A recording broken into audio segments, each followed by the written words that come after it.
Hey folks, welcome to another episode of Doing It 365 podcast. I am your host, Sir Influential at the Flags 365, and it's a pleasure to be here again. We're still high off the great start to the new year 2022. The previous episode with Terra Dan at Team246 was fantastic. Please go and check it out on the page. And don't forget straight away, remember to please comment, share this video, and of course, subscribe. Subscribe. The guest today is another important staple in the culture, in the community. He's a DJ. He's been DJing for easily a decade now or more. And he's known as many things.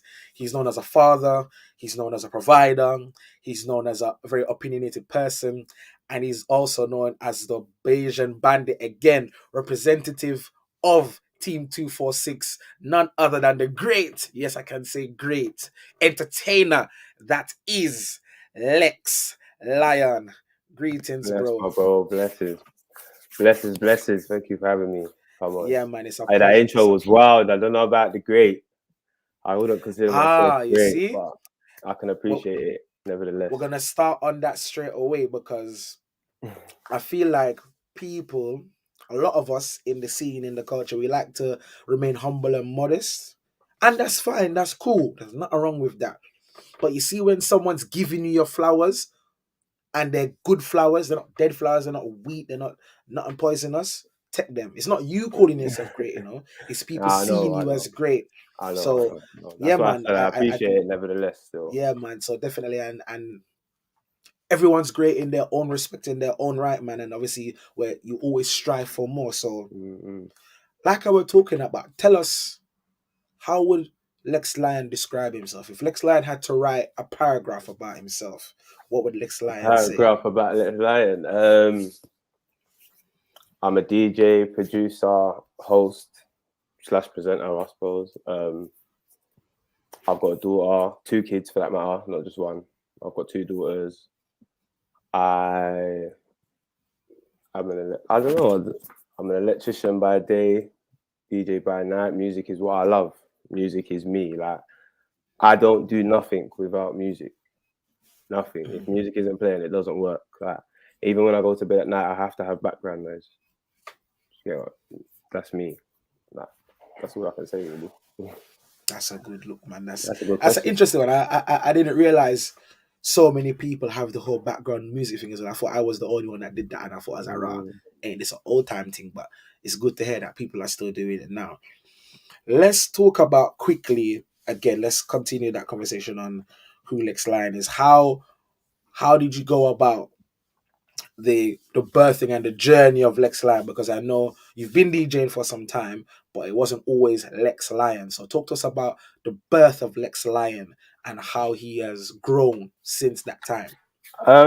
Well, I'm sure a lot of people know my name before Lex Lion was Mr. Whatless, and as I got a little bit older, I sort of grew out of that persona, if you get what I mean. Like, I wasn't really wild in the fact like I was before. I'm more of a humble person anyway.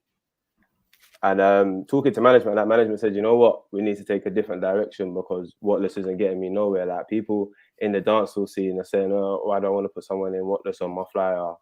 Like, at one point, I had to look for Wireless Festival, and just because of my name, they just didn't want to consider me. Like, it got deep. So I said, you know what? Cool. We need to take another avenue in it. And let me not lie, management came up with a name because for ages, she would always call me Alex the Lion. Like, long before my locks, long before all that, she just always called me that. You with me? And then out of nowhere, because I said to her, like, I want a nice name. Like, I don't want a weird one. Like, I want a name, like, I don't know, like, not like DJ EZ, but more like Trevor Nelson or something. You know what I mean? And one of them kind of names, like, that's what I wanted. So I said, all right, cool. And she went, Lex Lion. At first, I was like, I said, you know what? I kind of like it, So that's what we ran with. And like, over time, it grew with me, innit?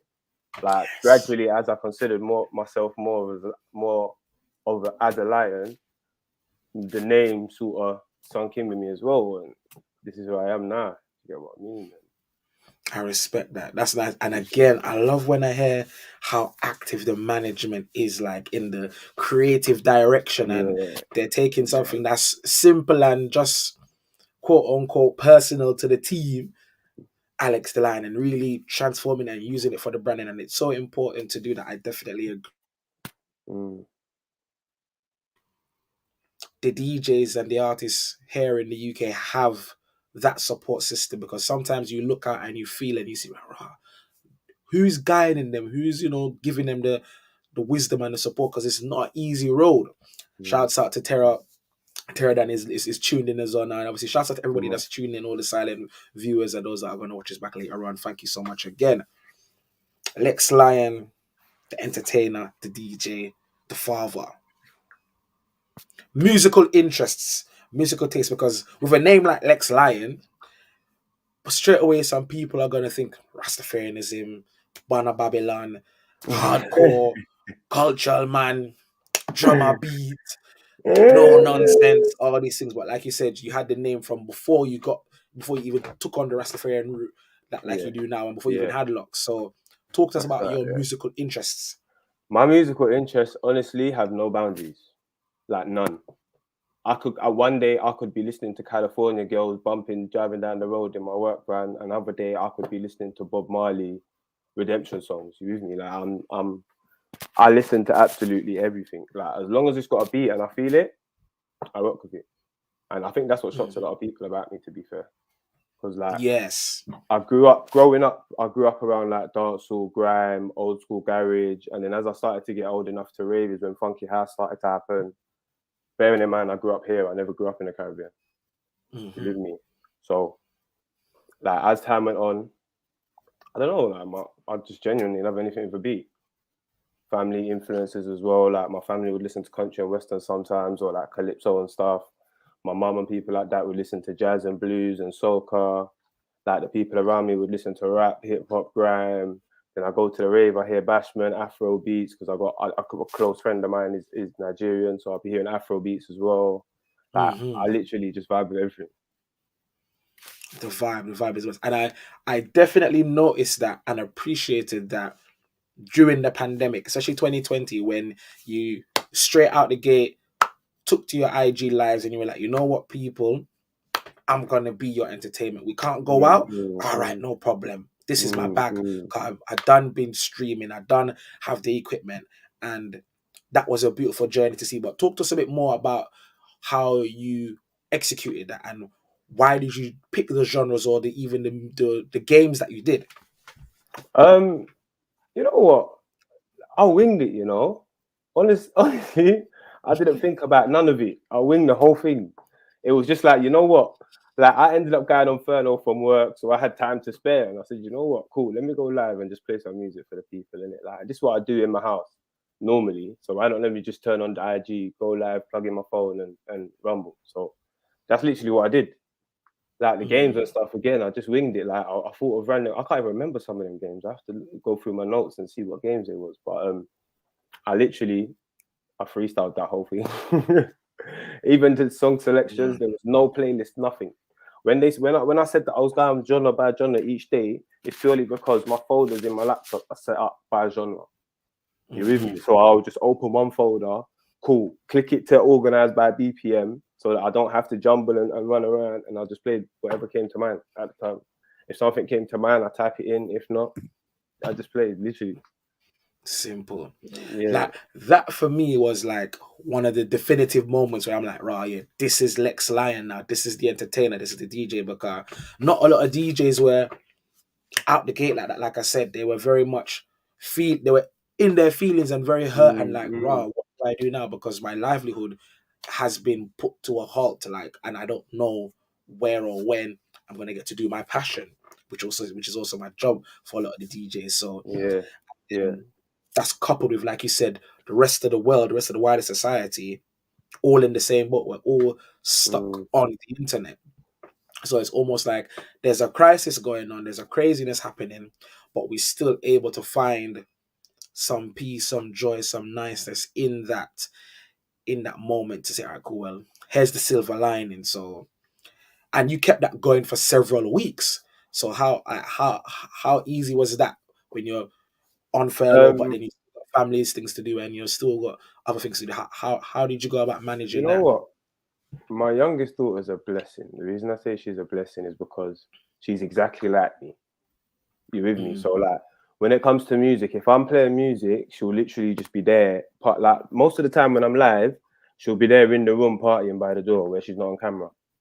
You with me? Like she's like that from the minute she nice. could walk. I took her Hackney Carnival. I looked down, she's dancing. You with me? Like Hmm.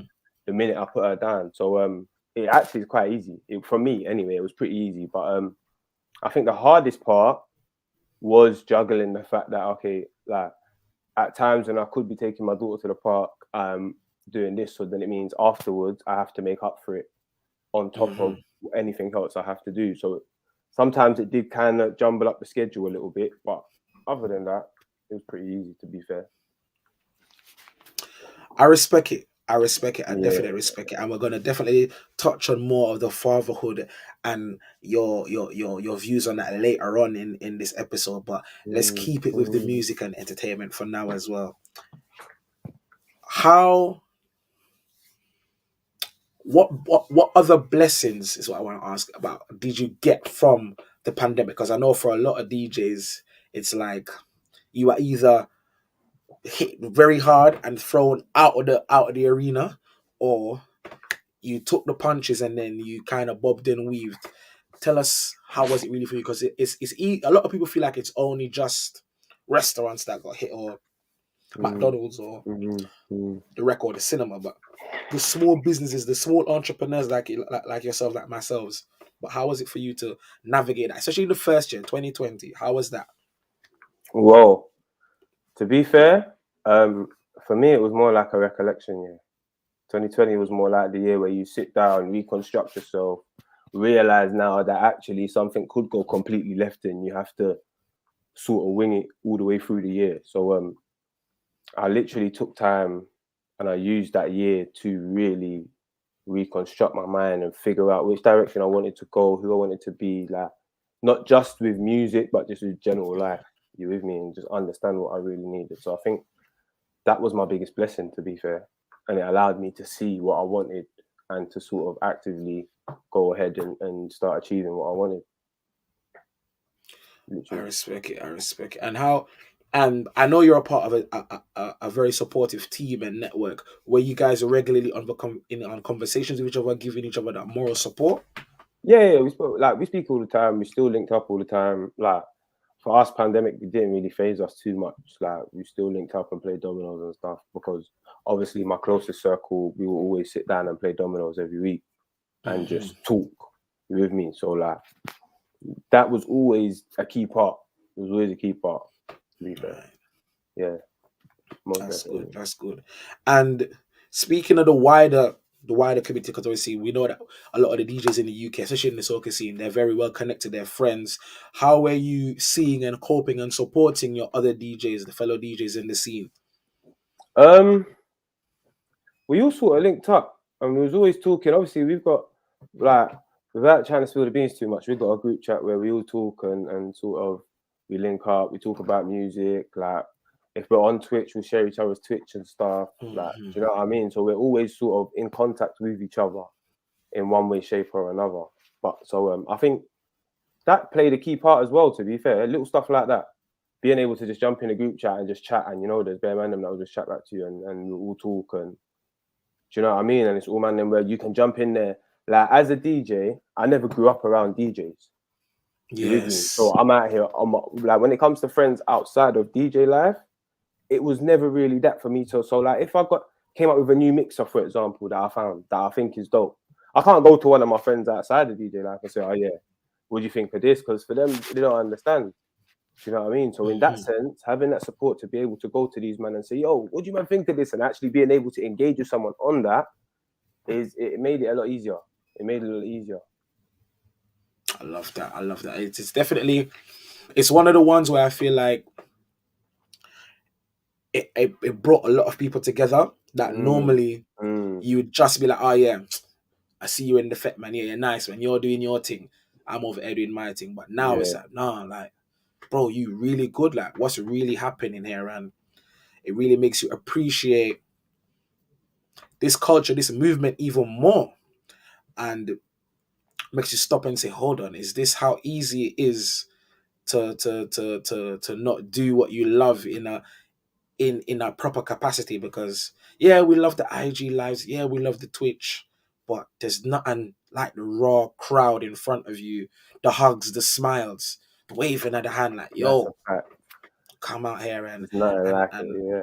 and it's proper good vibes, man. So it was definitely, even for me, I remember looking at it, I'm like, yo, this is all right, but I can still see and feel where, like, even for myself, I'm like, this ain't giving the same vibe that it's supposed to give, and it's hard to always bring that through the IG lives. So it's Mm, definitely a struggle indeed. mm, mm. Your views now, your views now on the Fetes, because before the pandemic, the Fetes were bubbling, they were thriving. What do you feel, like the title says, the Soca Fetes need in 2022 now to really meet the people's needs? Because we're always seeing on social media that the people them are, oh, they're not happy about this. DJs repeating, the vibes ain't being maintained at the events, etc. etc. So what do you think? What are some of the few things you feel like Soccer Fest need in 2022? Um. Oh, that's a big one, boy. So personally, my biggest thing that soccer fets in 2022 need is variety. And when I say variety, like, so a lot of the complaints is because there's not enough variety. So DJs get complacent, and you get booked everywhere, you get comfortable. Mm, Yeah.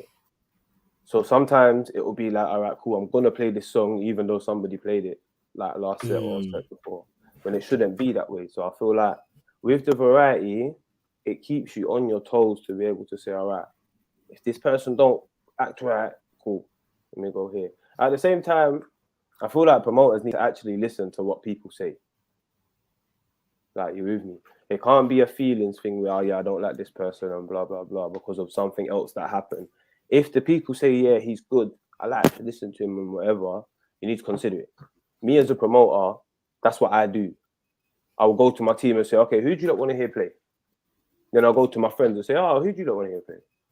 Then I might go to some other random friends in Soap Scene that I know and say, oh yeah, what DJs do you like? Do you get me? And I'll do it for every mm-hmm, event. And then I'll come back and say, all right, yeah, let's consider this person and this person and this person. Do you know what I mean? Like, mm-hmm. I feel like if the research is done properly, then they'll get the results they need, to be fair. That's a fact. That's a fact. Yeah, yeah. I want to throw a spanner in there though now, because I see this all the time, social media from the people. But then when I check it, I'm like, but you're not at the Fet at 11.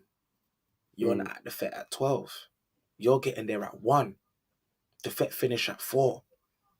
But you want to hear old school soca that me and Jim Bob played at 11 when you were in your house, pre-drinking, knowing that you have money and you can buy drinks at the venue, but you'd have a pre-drink at home to save some coin and then use that money to buy McDonald's after.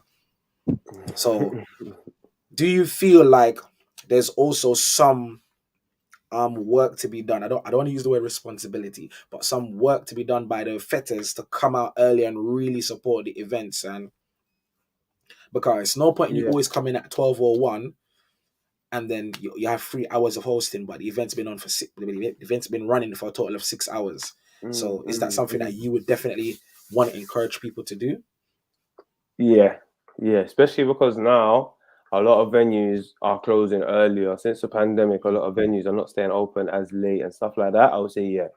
More so because it's like, bro, you bought a ticket. Like, logic would tell you to get there on time, that you get your money's worth. You with me? But Yes. obviously, I understand people think, oh, it's going to be empty and that. That's why if collectively we all start saying, okay, you know what, let's get there a little bit earlier, then it will be, vibes will be up from earlier. You'll be partying for longer, really. Really and truly, because Yeah. you get to carnival, you wouldn't go to carnival late No, you wouldn't. You wouldn't. because you You you missed the truck. know you're gonna miss the truck, and Yeah. two, carnival finishes at a certain time. It finishes early. So Hmm. you're not trying to have all this liquor all this vibe, all this energy, all this passion, all this effort you've put into your outfit, your costume, your masquerade piece, your everything, to mm, only get 2 hours worth or 3 hours worth when you could have mm, gotten a good mm. 6, 7 even. So it's an interesting thing that there's a lot of complaining and throwing criticism at the event organizers, but the people that are meant to come out are not coming out. And I feel it because then when we look at the DJs now, there's always going to be a warm up DJ, and the warm up DJ is 9 times out of 10 playing to a empty room. Like I can't even consider the bar staff as part of the people that are listening. Because even at 10 in the evening, are all the bar staff there? Are they even in that bar? So what's this, a multi-story building? What do we do there? So definitely, Mm, people, if you're mm. listening, if you're watching, please, please, please, and you're a feta and you're a party goer, make an effort to come out early. If the party's from 10 till 3, get there for 11. Get there for Yes. 10:30. Get your money's worth. Bring that back and come prepared to hear some old school soca. Mm, Another thing I want mm, to add as well, and I don't know if you do this, or probably don't do it as often as you could. Track list for the mixes. It's 2022. The year's just started. yeah, it's true. It's true. I I know a went lot look. of you DJs, especially you and a few others, always do a mix in the first quarter with the with the newest current soca. But the people, remember, the people don't know the artist. You know who the song is because you have it in front of you. But me as the listener, if I like how the song is sounding in the mix, where it's placed, and I don't know, is this Marsville? Is this Adamo? Who is this? Is this Patrice? Suppose this is a whole new female artist. I don't know. So a track listing is really key to helping the people enjoy the fets more. What say you? Mm. Um. Oh, that one's a tough one. I don't know why. Um.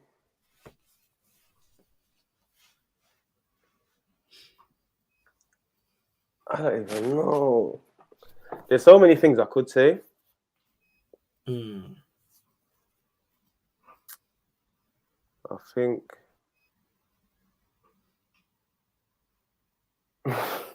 Alright, do this. Ask me the question again, because I've got four right. answers in my head right now. All right. Cool. Let me rephrase it. Mm. How important is track listing your mixes to you as a DJ? Okay. So for me personally, I only have ever tracklisted mixes where it's a mix that, like a really old school mix. Like when I done a garage mix and I call it garage classics, they're really, really old songs and everybody always says, oh, what's the name of that song? So I tracklisted it. Genuinely, I think it's a good idea. I just don't do it enough. I don't do it Mm, enough. I really don't but I should. I should. And you're right. It is a key thing. More so because people, then you learn the song. How are they going to know the song otherwise? Realistically, hmm just like you said, how are they gonna know? Like if it's like when we go out and we play songs out, people have to come and peep around and look at our laptop for them to know. Otherwise, they don't know what the name of the song is, or they'll come and ask, "Oh, what's the name of that song?" And I'm like, "What song you talking about?" Because it was somewhere down in my set. I don't even remember what I played. Do you get what I Yeah, mean? So is yeah, I is think. is so much, and I feel like that will help a lot because once the people get used to that, especially in the first 2 quarters of the year, if every DJ made that effort to say, yeah, track listing, by the time it comes to that halfway point in the year now, the people know the music. It's even easier. You're not just working off of, oh yeah, I like the vibe, and oh yeah, well, my friend's dancing, so got my friends dancing to it. Yeah, I know it. So yeah, well, good. Now we're gonna jiggy. I said, But this is nah, the we need. problem. So the other one of the other answers I had as well was that for some other DJs, it's not necessarily complacency, but if in your mix it's got songs that everybody already knows, then to another DJ, it doesn't make sense to put the track list in there. Mm, You with me? So then it's like, okay, let me mm, just do this quickly. I could fling it out because everybody knows the music. It's not necessary. Do you get what I mean? yeah, That's why I yeah. was like, I damn, which hear you. answer do I go with? You gotta Because give both. like, I don't think there's no right or yeah, wrong answers. That's you just there's so gotta many give different both, and perspectives for that one. exactly, definitely. So Mm-hmm. talk to us now, even still about your views on the UK soccer scene now, like in terms of like the artists and how we're. I feel like we really had a strong 2020 and 2022, like, and 2019. But Mm, let me hear mm. from you. I think we're flourishing, boy. Ooh, I think we're flourishing. Like music is sounding beautiful. The artists are really coming out of their shell and really showing what they have. You're with me? Like I've been around a lot of these artists. I've been around them in the studio. They'll do stuff in the studio, and when they record, it's not what they're doing in the studio. But Mm, that was years ago. Now everyone's really flourishing and getting into it. It's inspiring other people to try and get into the mix, which then essentially is going to make that the whole scene grow. So I think yes. I think slowly we're flourishing. More and more artists are starting to come out of the woodwork and starting to pop up and make themselves known. We're flourishing, boy. I'm loving it right now, personally. And producer, you mentioned earlier you were a producer. Like, how has that journey been? Because I feel like with creatives, sometimes you take so long to put your whole foot in to the pool, because sometimes you're just putting your toe in. That's nah, Listen, I tell I you, might just make a little bit of the beat now, and then now it's just like, no, give us that. So how has that been for you? it's been long. The reason it's been long is because I'm that person. I'll make 8 bars Mm, a beat, and then that's it. I can't do nothing else for a while, so I leave it alone. Then I get 4 or 5 different ideas, and before you know it, 6 months has passed, and that beat's still sitting there. You with mm, me? That so in terms of producing wise, I haven't okay. It's a works in the making, but I haven't really released nothing in the soca scene as of yet. Obviously, I've worked with other artists outside the soca scene. I've done a lot of ghost producing, that kind of thing. I've done a lot of co-producing with people, but so I haven't had to do a huge amount. A lot of the time, co-production wise, it's just somebody will send me something and say, "Oh yeah, put a little. What do you think this is missing?" And I'll just put a little something on it and send it back to them. And mm-hmm. do you get what I mean? So it's sort of quick. It hasn't really had a huge effect, if I'm honest. If I'm Okay, honest, yeah. okay. Who else? Speaking about that, then who else? Who are some of your musical influences?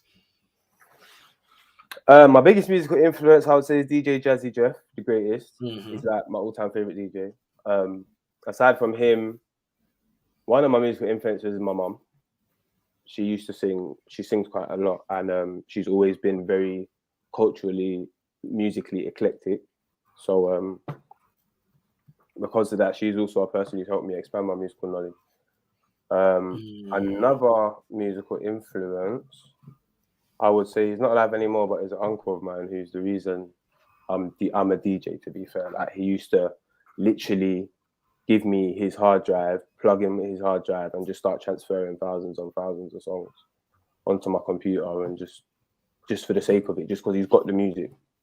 You with me? And it got to a point where we started sharing music and stuff like that. So I think those are a lot of my biggest musical influences, if I'm that's honest. dope. Yeah. That's dope. Yeah, I mean, I do look up to a lot of the guys around me as well, because the guys around me are doing big stuff, big stuff. Like there's DJ Tate, do you know what I mean? European Soca DJ champion at one point. Mm-hmm. Do you know what I mean? There's all kinds of people. There's DJ Bones doing big stuff alongside DJ Tate with stuff like Dreamland and that. Triple M and people like that are doing Remedy. So I look up to these guys as well because they're doing big stuff. Even DJ D with things like Dancehall Dynamite, do you know what I mean? And they're my Mm-hmm. guys, same way. But I look up to them. I'm that kind of person where, like, when I see you doing good stuff, I'm like, yeah, like I love that. Yeah. That's something I would like to achieve at some point. You know what I mean? So yeah. Speaking of the DJs and the things that they do, is Red Bull Culture Class, Red Bull Freestyle Champion something that you'd get into? Would you be interested in doing that? Between me and you, I had planned to enter Red Bull Freestyle, but I put it on hold just because I had some other life stuff going on, and Mm, I had to like, deal with that. Yeah, yeah, because I you get feel me. like That's I something feel I'm like gonna dive on there's still. I That haven't is seen definitely something I'm enough gonna do. I just people gotta get from, around to it. like, big up to I know our Caribbean work colleagues have been putting in a shift in that arena, like the likes of Puffy, the Yeah, likes because of Quest, the likes of Just J, the likes mm, of Free Spin, just to name a few, have really come out and said, "Yo, we're gonna represent for the Caribbean here." yeah, So boy, I would yeah, definitely love to see some UK people come through and be like, "Yo," like from our particular diaspora of the UK as well, yeah. to come through and say, "Nah, man, we're here. We can juggle, we can mix, we can entertain the crowd." And That's a definitely, plan. Still, it's what's definitely a plan. what's one of the genres that you find easy, like, or not easy, hardest to like juggle, and work the crowd with? I don't think there is one, if I'm honest. The reason I say that is because you sort of can look at a crowd and see what they would and wouldn't want to hear. Sometimes you might not know, and you might try a one song, and if you see that they're not vibing that one song, then it might be all right, I'll leave it alone. But the hardest genre for me personally would probably be country and western. Because country and western, right? It the BPMs and the keys that they are created in are so up and down and so all over the place. You can't actually mix them. It has to be okay. I'll play this one. I'll talk, and let the next one drop or something like that. But that's family party and like, do you know what I mean? Yeah, Weddings, christenings, that kind of thing. When it's the more older crowd. But I hear I think you. that's probably the hardest one, if I'm honest. Speaking of the country and western and the kind of crowds and everything, where's your dream or your goal booking now? Like you've been DJing for over 5 to over 10 years. Where now after that, imagine there's no more restrictions, you can just fly in anywhere, or the promoter can just fly you in. Where does Lex Lion have on his bucket list of saying, you know what, I wanna work with this promoter in this part of the world for this event or these events? Um, my dream booking. I don't think I have one. I don't think I have one because I don't. When my goals are not in that sense. My goals are in the entertainment sense. Where like my goal is that every single night, every time I am booked, I do what I am booked to do, and that's entertain. You with me? So Mm-hmm. I wouldn't know where my dream booking would be. I mean, I would love to go to the States and play out there. I mean, I see they got some dope stuff going on out there, and down in Canada as well. Caravana, that Mm-hmm. would be dope to go and play down there. But I don't really think I would have a dream booking as per se. But there are places I would Okay. like to go. Like I would love to go Trinidad. That would be like, Yes. yeah, I would love to play in Trinidad. That would be a nice one. I love that. I love that. Mm. Have you played in Barbados yet? Yeah, yeah. I played in And Barbados for many years. Uh, and what's that like? How is that? Because I know sometimes we feel it's the same as this DJ anywhere, but what's that the uniqueness about playing in Barbados that you love and um, appreciate? I know what people are gonna want to hear. I'm a Bajan. You with me? Like, and it just so Mhm. happens I've got the music in front of me on my laptop, so it's like, okay, just play it in the right order, and it works. So I think that the beauty of it is the fact that it's home for me, innit? Like, as much as I grew up Mhm. here, I did spend some time there as a child, and I am very much connected with my Bajan roots in that sense. I'm very much connected with home. So it is That's home good. for me. You with me? And I think that's what makes it all so much more beautiful. It's like, cool. I'm representing while I'm out here. I get to come home and play for my peoples. So that's what I love. This makes sense. Yeah, yeah. Speaking of roots and home and heritage and culture, like let's get into your your passionate fatherhood movements, like especially when you're doing your drive time with Uncle X, which I have to say big up for that as well. I love. I'm not always able to tune in like Thank you. before Thank you. because life has gotten busy, but I Mm, still see it going. I still see people coming and afterwards speaking about it and saying, yeah, this time the topics that Lex had was really good and we had some open discussions and we had some laughter as well. So talk to us about why is fatherhood so big and important to you? to me, because that's my kids, man. They like to them, I'm up here to everybody else. You with me? Mm-hmm. My daughter called me a hero at one point, my smallest one, and I was like, right, like, I didn't expect that. But for me, it's like, cool. They have to look up to someone, innit? And I'm their dad. Like, if they're gonna look up to anyone, it's gonna be me. Like, Mm-hmm. if I don't want them looking up to some of these mad artists that are doing wild stuff, like if they can look to me and say, all right, cool. Well, my dad had dreams and he accomplished his dreams, then I can accomplish mine. You're with me, but then at the Proper. same time, like I don't know, I think it's just because I love my kids. Like I want to be around them. Do you know what I mean? I want to chill with Mm-hmm. you. Like I want to, even if you're playing with your toys and I'm watching TV, I want to just be around them. So Yes, yeah, I like, respect it. And mm. and how easy has that been for you to really manage, because you work as an electrician, that's already a heavy duty job. You Mm. DJ full time, you do your own events, you're producing, and you want to be there for your kids at every single step of the way. So, especially during the pandemic, how did you navigate that? Because, man, Well, to be honest, I have it.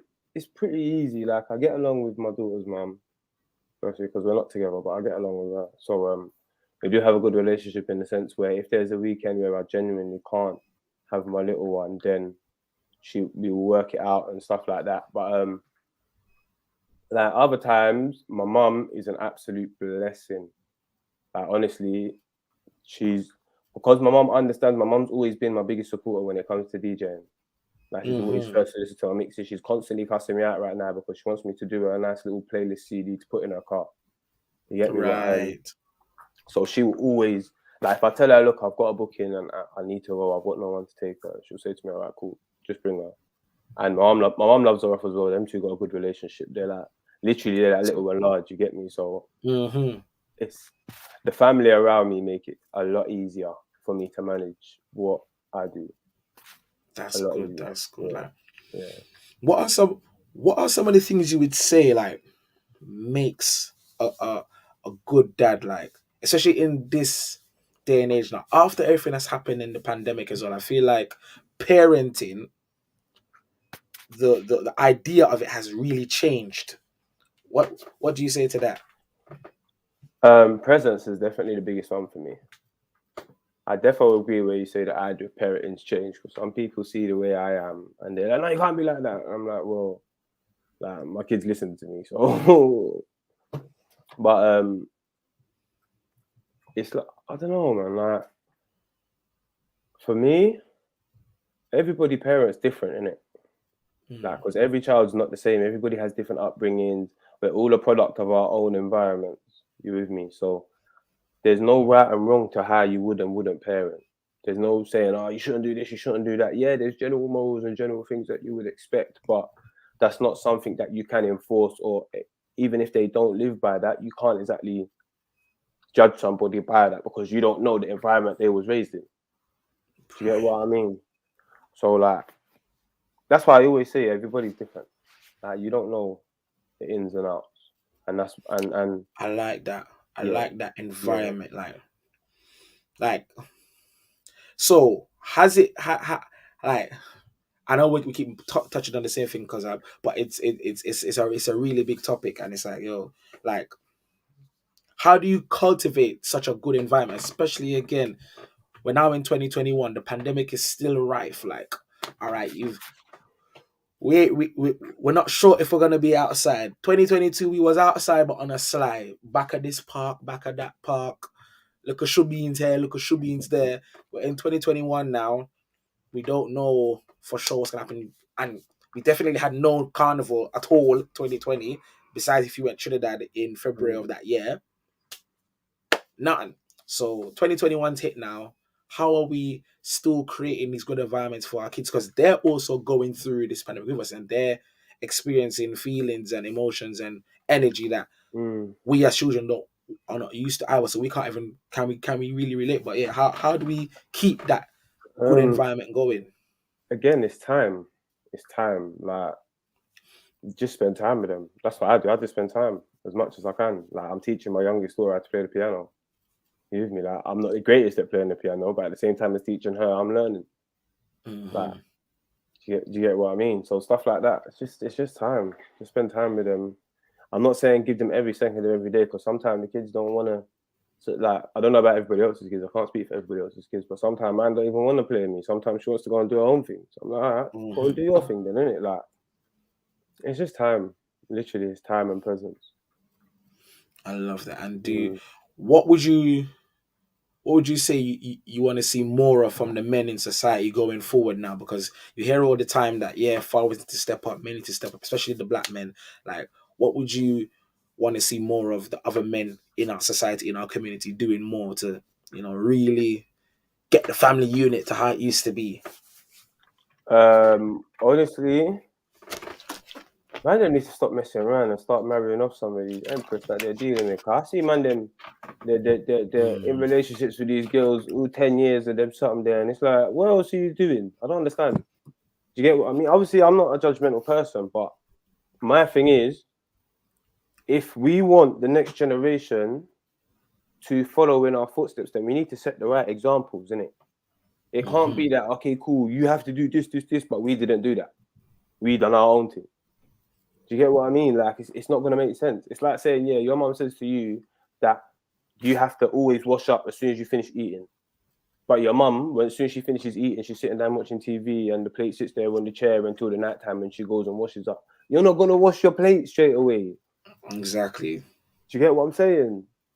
So, like, we have to Exactly. lead by example. And that's what I think I demand them need to start doing more, is leading by example and stop expecting examples of others. And you just saying, yeah, this is what you should be like to be the thing. Do you get what I mean? And the only reason I said marriage is because I feel that can be the most stable unit. Now, obviously, I Yeah. understand there's a lot of circumstances to that, and obviously there's a lot of circumstances where people aren't ready and stuff like that, etc., etc. So I'm not going to get too deep in it. But the reason I said marriage is because that's when you got your ultimate family unit. You with me? It's you, your wife, and your children. It's not there's no if, buts, and maybes at that point. It's yeah, this is us now. Do you get what I mean? So I think that's my thing. Rightly so. Rightly so. Rightly so. Man, this is getting deep. Deep. It's not. Yeah, man. It's definitely feels like an Uncle Lex drive time again. Like Trust me. even that, it's really good to have these kind of conversations with people to see this person is more than just an entertainer and a DJ. They're a human being. They have feelings. They have the same concerns as you. If you're just tuning in again, thank you for watching. Please do remember to comment, subscribe. Let us know what you feel are some of the things that men should be doing more of to really keep the family unit together as a whole. And of course, remember to follow Lex Lion official on his Mhm. socials as well. Lex, let's get into now. We're in 2021. We're thriving now. We're a bit back outside now. You've dropped a tune. You've dropped Bedrock. Talk to us now about stepping into the artistry because, like you said, you've done the production, you've co-produced here and there, you've been DJing all this time, you've gone on the IG lives, you've gone on the Twitches, you've now ventured into showing your penmanship. Why now? And why? And what was? How did you go about making Bedrock? um, Barney Rubble. How did I go about making Barney Rubble? So, firstly, I just said, you know what? Like, as a DJ, I've noticed genuinely, and that's looking out of our scene. I just genuinely look at other scenes around the world, and I see that a lot of DJs do bring out their own songs here and there. So I said, you know what? Let me see if I can drop a 1, 2 little bouncy something and see how it goes. So Mm-hmm. I spoke to Terry about it. We got, long story short, I ended up getting a rhythm, and I couldn't think of a hook. Terry gave me the first part of my hook. Met the bedrock, Barney Rubber. He gave me that part. So I said, cool. Took that and done some shifting and worked around with it. Ended up coming up with a song, and I was like, you know what? Why not, innit? Yeah, Mm. literally. And then a little while later, I got another rhythm from Hardware, and again, same thing. A whole chorus just came to my head. I wrote it and said, why not? Yeah, it wasn't me diving into say, oh yeah, I want to be an artist now, or it was just me saying, you know what, as a DJ, there's nothing wrong with me having a couple tunes. Like, there's Yeah, nothing wrong with me having and some songs there. do you feel like it's it's something that you have to consistently do? Do you feel like it's something that it's like a next gradual progression or I mean, nah, I dropped Barney Rubble in 2020. I dropped Traffic Jam near the end of 2020, and I ain't done nothing else since. Like, it's not really. It's just when I feel like it, innit? If I feel like dropping another one, then another one might hit. If not, yeah, I've got some stuff, some features that are hidden that are gonna pop up. But other than that, it's not a major. It has to be done. Nah, man. When you're ready, when I'm ready, I might drop a I song like here that? and there. If not, oh, Because I feel like now when you're looking out on the scene, it feels like now every DJ is turning producer just to try and it's like a chase the bag. It's like okay, cool. Well, mm, the DJ ain't working out, so let me do the next best thing, and then okay, well, I really wanted to be an artist, but I did DJing first, and then I did producing. So now I'm just like, it's like how do you distinguish somebody that loves every aspect and someone that's just, for want of a better word, greedy and wanting to be able to have their fingers in many pies, which is not necessarily a bad thing. mm. Um, honestly, you can't really tell. you get what I mean? How do you see the snake in tall grass?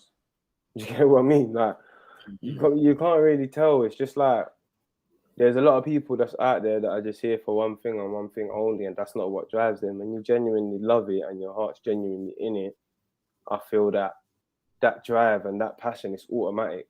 Like, I don't have to think to myself, oh, do I want to do this anymore? It's just automatic. Like, I just do it because I love doing it. I love playing music. I love being around music, even producing. I love being able to create music. So I'm like, I just do it. Like, it's not. I feel that's the problem. We put too much pressure. There's too much pressure on. Okay, you have to do this. You have to do that. You have to constantly drop mixes. You have to. Oh, honestly, 2021, I dropped what? One mix. 2020, I dropped 2 mixes. 3 mixes. But is that good though? Like, because you're an established good. DJ, you're a high flying good, DJ. but I'm not gonna put pressure on myself because of what my name says. You with me? I've got life I've got to deal with. So, like, when the time comes and the time is right to drop another mix, another one will drop. Likewise, I like to give them time to float around anyway, for people to actually take them in and listen to them, because people will listen to them and listen to them over and hear a song they never heard the first time. Yes. You with me? So I like to give people time. That's why I don't drop stuff every week or every month. Like, at one point, I tried to do the monthly one. I said, nah, doesn't make sense. The first one will get dozens of plays. The next one won't get as much plays because people are still playing the first one. By the time you drop the fourth one, then the plays start to catch up over that month. So, and that's just from studying, because I study my analytics. I study like where my music plays, how often it plays, things like my mixes, like which parts of my mixes play for the longest.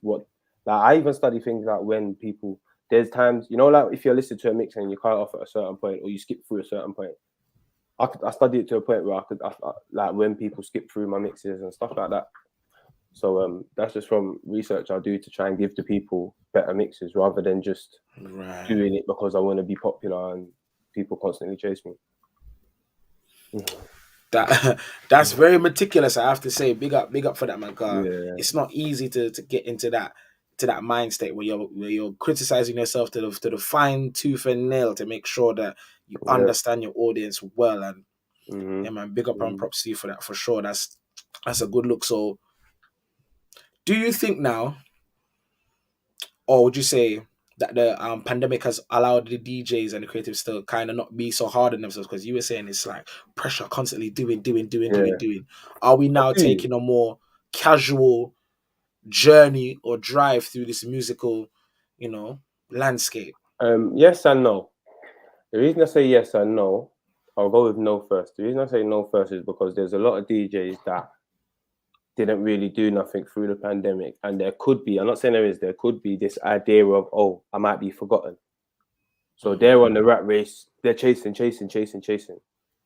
Whereas on the other side of it, where I would say yes, is more because it's like, well, we understand now that things will go left. We've got a plan in place in the sense that, cool, if we all get locked up again, we've got Twitch, we've got Zoom, we've got IG Live.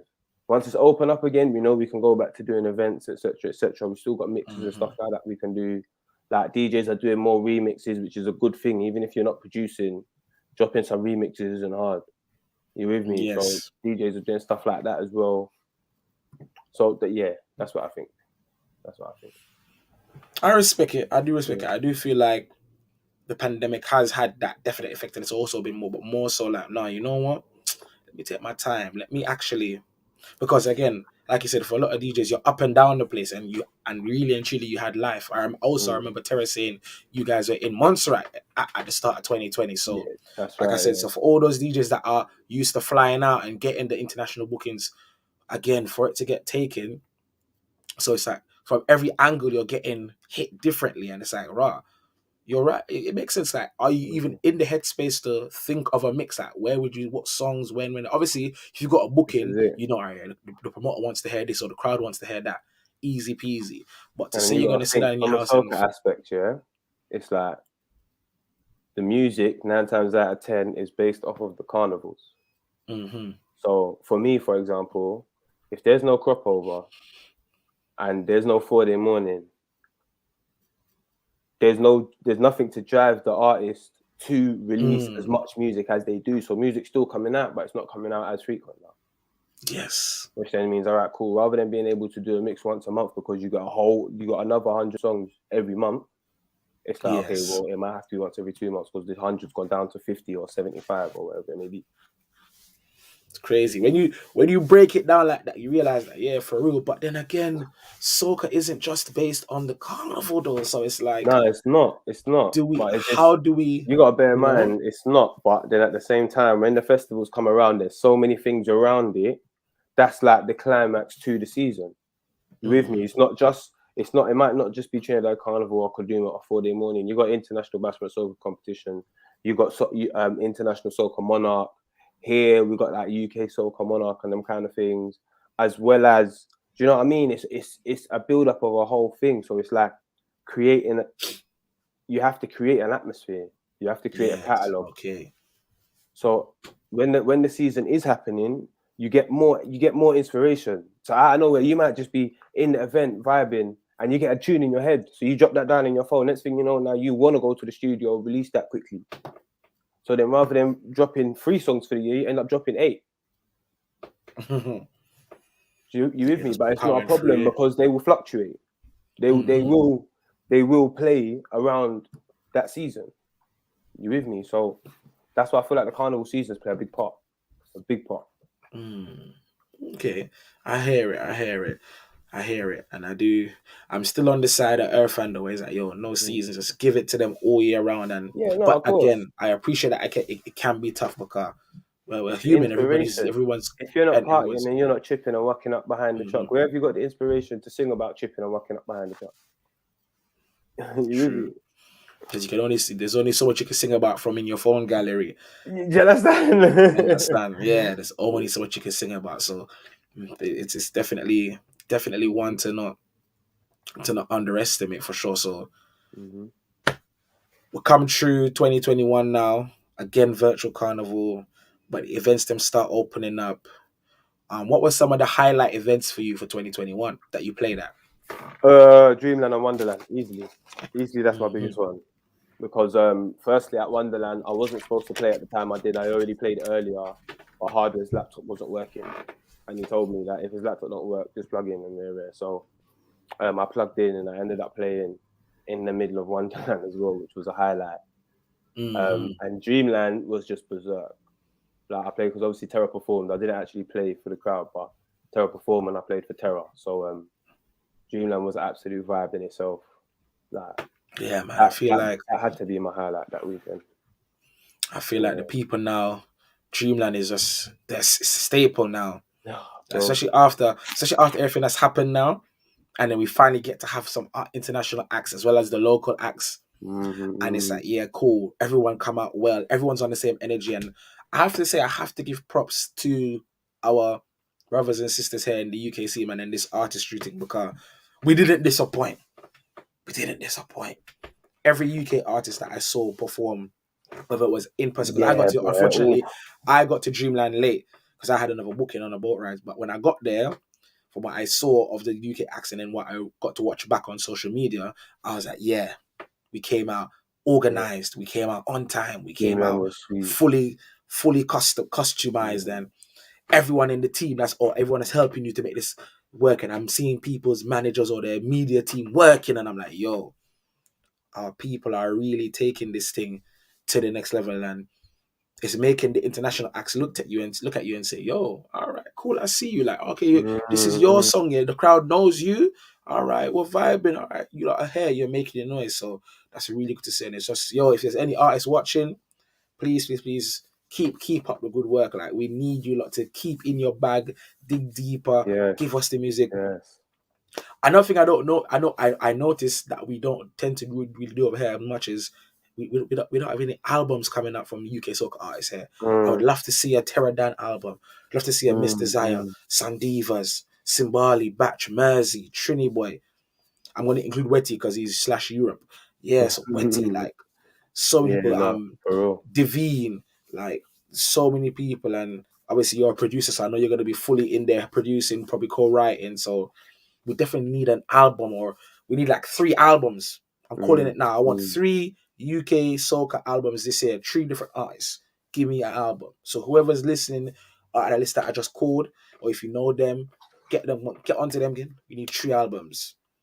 But that summertime period, like from April onwards, between April and August, Yeah, we need yeah, 3 albums. 100%. 3 albums. I'm We with need that. 3 albums. I'm with that. 3 albums from every Because artist. the people need to be able to hear and feel and see that we're growing and we're not ramping, because there's lots of opportunity now as well, and it's a blessing, man. But what's the plans for 2022 for Lex Lion now? There's a lot of plans, boy. There's a lot of plans. I've got a rhythm coming out. My Bashment Soca rhythm coming out. Which is solely produced by me. Well, near enough solely produced by me. Got a lot of works coming with Terrorland. I'm not gonna say what is actually happening, but there's a lot going on there. Bookings, of course. Hopefully things will pick up and bookings again. And you know what? There's a lot. I mean, Get Twisted UK will be back, most definitely. Drive Time is coming back as well. Pick up the Drive Time will be back very soon, very, very soon. And yeah, man, yeah, so much more. There's a lot of stuff coming. Ready. We're eager. We're anticipating it. Like the events coming back. Drive Time. I can see the Drive Time Uncle Lex being a live show, man. I can definitely see that being a live show, something intimate, like 50 people, 50 to 100 people, but they all have been watching on the lives. They all know what it's about, and they all want to see this conversation, all these conversations flourish in person. So that's definitely a good look, man. I'm excited for that. Like, that is 2022 is promising, very, very promising, and I can't wait. So people, once again, you heard it here from the man himself. Lots going through. We're putting pressure on the UK Soca acts as well to give us the albums, and we're also reminding the Fetes to come out early to the Fetes. Make an effort. If the Fet is from 10 till 3, get there 10:30. Early doors. Find your spot. Get comfortable. Give that first DJ that energy, and that when you get your old school, you get everything, and then you won't feel like you've heard repeats or as many repeats, because in 1 or 2 might happen, but there's so much to look forward to, and who knows that Notting Hill is happening. Did you see it? Yeah, I saw it. Apparently on the news. Tell me, all right, if Notting Hill gets to go ahead, really and truly and really, how, like, what's going to be your first reaction when you get onto Ladbroke Grove? I can't even say. Honestly, I can't even say. Because Carnival is one of them things, and you're in the moment, bro. There's no, like, I'm not thinking about nothing else. I'm not thinking, oh yeah, I'm at Carnival now. No, I'm in the moment. So only afterwards I look back and I'm like, yo, do you know how dope that really was? Like, yeah, I don't know, man. I'm just looking forward to tripping down the road, man. Oh, mate. Yeah, I'm looking forward to pumping music through that big truck with them big speakers, just thumping down the road. Yeah, boy. I feel like for me, it's gonna be a thing of we're here again. It's been a while. I'm gonna have to stop a few times to take it in. Like, I don't want to be whining on nobody. I don't want nobody whining on me. I don't want nobody jumping up in no circle around me. I just want to have a moment to look around and be like, yo, we're really outside here. We're really here. Reverencing our ancestors and really like, yo, this is it. We're back. I'll be back. We're really back. And then I'm looking to the distance and I'm seeing the people. That's the one, isn't it? When you sit at the top of Ladbroke Grove and see straight down the road, yeah, boy. Yo, I'm like, yo, this is it. Like, we've been waiting for this, and I don't know. Do you want it to rain or do you want it to be hot, scorching? I want heat, blood. Listen, I'm a tropical baby. I want heat. I want it to be hot that I can't wear a t-shirt. String vest vibes. I hear you. But not too hot. When it gets hot, it gets stuffy, man. Ooh. But then my opposing notion to that is that I don't mind a little rain, because then I know only the true soca lovers and carnival lovers are gonna come out in the rain for that, because I don't want nothing to hinder it. I don't want no bad vibes. I don't want no Nobody coming and making the woman them mm. feel uncomfortable, and that's the next thing as well. Man them, that's another thing. Man them, you don't need to respect the woman them on the road, Yeah, please. but When you see the lady out in yeah. costume, don't be inappropriately touching them. Don't be slapping. Don't be pinching. Nah, you can ask for a picture. You can ask for a dance, and if no is no, it's cool. Just drink your water and move on. Like it's not, it's not by force. Like you guys are really, really damaging the culture. Like Mm, that's not how we do it. That's not how we do it. The lady them, no matter how much flesh you're seeing, no matter how much glitter and gems you're seeing, like come on. So that's definitely another thing that I would love to see. Like the man them really come out and we're all in a unified way saying, yo, nah, man them need to do mm, better than that. Nah, take time, and also even the kind of whining and dancing and revel we're doing. Let's remember as well, this is not a wet and wild party. This is a culturally significantly important thing. We have to have some level of modesty to it as well. mm, Definitely. mm, But mm. and this, that first carnival, if it is Notting Hill, boy, it's gonna be a welcome back. Like I think the jerk chicken might taste sweeter. The doubles might taste sweeter because it's been so long. Crazy. And then who knows? Next year, crop over, ready. But yeah, ready again. It's a lot to look forward to. It's definitely a lot to look forward to, man. So we're excited. Thank you again, bro. Like I'm looking forward to hearing the projects, seeing it Oh out man, I there. appreciate it. Fingers crossed again. Dreamland is nice again. Yeah, Vibes again. boy. Like people are ready. I think we're Yeah, gonna have a very good summer, man. Like there's so much yeah, to look forward to. yeah. And then like I think the people need this newness now. We've had 2 years of stagnation and a little bit of newness. Now we want full on flooding of newness because Mm, we got 2 years to mm, make up for. So mm, it's just gonna be a mm. crazy vibe, man. But yeah, people, man. For those who are watching, this is the Doing It 365 podcast. I've been your host, Influential. This is my guest, Lex Lion. Of course, please follow his social. His handle is there, Lex Lion Official. That's on everything. Check out his music as well. Barney Rubble, Traffic Jam. Of course, follow him on the Instagram, TikTok, Twitch, everything. Please, please, please. Mm, mm. Remember, drop a comment as well if you love Barney Rubble or you love Traffic Jam. Let us know which one you love in the comments. And of course, make sure you check us out and see us out on the Fetes as well. This Of is the course. Doing the Freestyle Box Out. I've been your host, Influential. Take care. We're out. Yeah.